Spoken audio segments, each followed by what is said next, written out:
Fala galera, vem com a gente. Aqui no podcast a vibe é quente. Conversas legais, assunto pra dar e vender. E aprendendo é só você ouvir.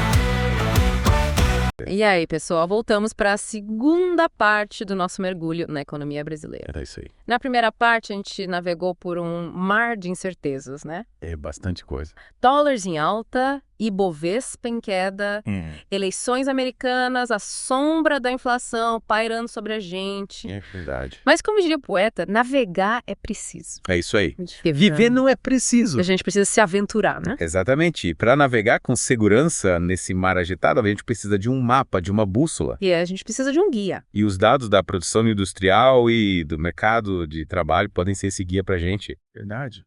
E por falar em dados, eu lembro que a gente recebeu um relatório mostrando que a produção industrial cresceu 1,1% em setembro. A princípio parece uma boa notícia, né? Parece. Sinal de que as engrenagens da indústria estão girando. Mas você mencionou que era importante analisar os detalhes, né? Sim, Entender quais setores estão impulsionando esse crescimento. exatamente. A indústria é como se fosse um motor com várias peças, né? Se uma peça está funcionando muito bem, mas outras estão falhando, o motor não vai funcionar a plena potência. No caso da indústria brasileira, a gente viu que o crescimento em setembro foi puxado principalmente pela indústria extrativa, com destaque para a produção de minério de ferro. Aí já acende uma luzinha, né? Minério de ferro, China. Ah, exatamente. Lembro de ter lido alguma coisa sobre a China, assim, dos maiores compradores de minério de ferro do Brasil. A demanda chinesa está forte e isso impulsiona a nossa indústria extrativa, certo? Bingo!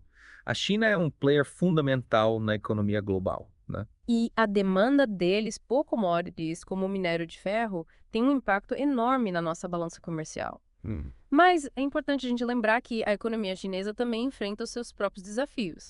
A gente não pode colocar todos os ovos na mesma cesta e depender exclusivamente da demanda dele. Verdade, a gente tem que diversificar. Diversificar é a palavra-chave. É. Se a gente tem uma economia diversificada, com vários setores fortes, fica mais fácil navegar em mares turbulentos. Mas e o mercado de trabalho? É. A gente viu os números positivos, né? Sim. Sobre a queda do desemprego no terceiro trimestre. Será que essa tendência vai continuar? Essa é a pergunta de R$1 milhão, né? O mercado de trabalho deu um respiro nos últimos meses, a taxa de desemprego caiu para 7,8%. Mas a gente precisa analisar esse dado com cautela. A queda foi puxada principalmente pelo setor de serviços, Sim. que é um setor mais sensível às flutuações da economia. Ou seja, se a economia dá uma freada, o setor de serviços pode ser o primeiro a sentir o impacto. Exatamente. Aí o desemprego volta a subir. É como se fosse um castelo de cartas, né? Se a base não for sólida, qualquer ventinho pode derrubar tudo. É verdade. A gente precisa acompanhar os próximos indicadores para ver se essa recuperação do mercado de trabalho é sustentável ou se é apenas uma trégua passageira. E por falar em sustentabilidade, a gente não pode esquecer da inflação, né? Claro. Com o dólar em alta e o mercado de trabalho aquecido, será que a gente pode esperar uma alta generalizada dos preços? A inflação é como se fosse uma fera que a gente precisa domar. Se a gente deixar ela solta, ela pode causar estragos enormes na economia. Sei. E nesse momento, a gente tem vários fatores que podem alimentar essa fera. Quais? A alta do dólar, que encarece os produtos importados, o mercado de trabalho aquecido, que aumenta a demanda e pressiona os preços para cima. E as incertezas políticas, que geram instabilidade e impactam as expectativas. Nossa, parece que a gente está num campo minado. Cada passo que a gente dá, a gente corre o risco de pisar numa bomba inflacionária. É verdade. O Banco Central, eles não podem fazer nada para controlar essa fera. Claro que pode. O Banco Central tem um arsenal de ferramentas para combater a inflação. Que bom. E a principal delas é a taxa básica de juros, a Selic. A Selic. Como a gente viu antes, né, o Copom se reúne periodicamente para analisar a situação da economia e decidir o que fazer com a Selic.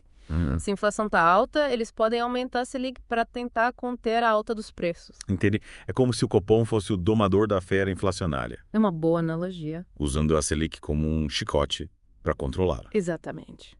Mas aumentar a Selic não pode acabar freando a economia. Exatamente. É um jogo de equilíbrio delicado. É. O Copom precisa encontrar o ponto ideal. É ponto de equilíbrio. Controlar a inflação sem sufocar o crescimento econômico. E essa é uma tarefa complexa que exige muita análise, cautela e, claro, um pouco de ousadia. E por falar em ousadia, a gente não pode esquecer das eleições americanas, né? O resultado da eleição pode ter um impacto enorme na economia global. Com certeza. E o Brasil, como uma economia emergente, acaba sendo mais sensível a essas turbulências. Sem dúvida, as eleições americanas são como um furacão que pode atingir a gente aqui no Brasil. Verdade. Se o resultado for positivo para o mercado, a gente pode ter um cenário mais tranquilo, com o dólar caindo e bolsa subindo. Mas se o resultado for negativo, a gente pode ter mais turbulência, com o dólar em alta e bolsa em queda. A gente fica aqui na torcida, né? Como é que as coisas se acertem. Com certeza. Mas a gente já aprendeu bastante coisa nesse mergulho, né? Bastante coisa. A gente entendeu os fatores que estão impactando a economia brasileira, analisou os dados da produção industrial e do mercado de trabalho e viu como o Banco Central pode usar a Selic para tentar domar a fera inflacionária. Exato. E agora o que a gente faz? Agora a gente precisa olhar para o futuro. Na próxima parte do nosso mergulho, a gente vai analisar as perspectivas para a economia brasileira, Isso aí. considerando os desafios e as oportunidades que a gente tem pela frente. Beleza. Preparem-se para mais uma dose de informação e análise. E aí, pessoal? De volta para a última parte do nosso mergulho na economia brasileira. Isso aí. A gente já explorou os desafios do presente, né? Analisou dados, desvendou siglas misteriosas. É verdade. Tipo Copom. Mas agora, grande questão.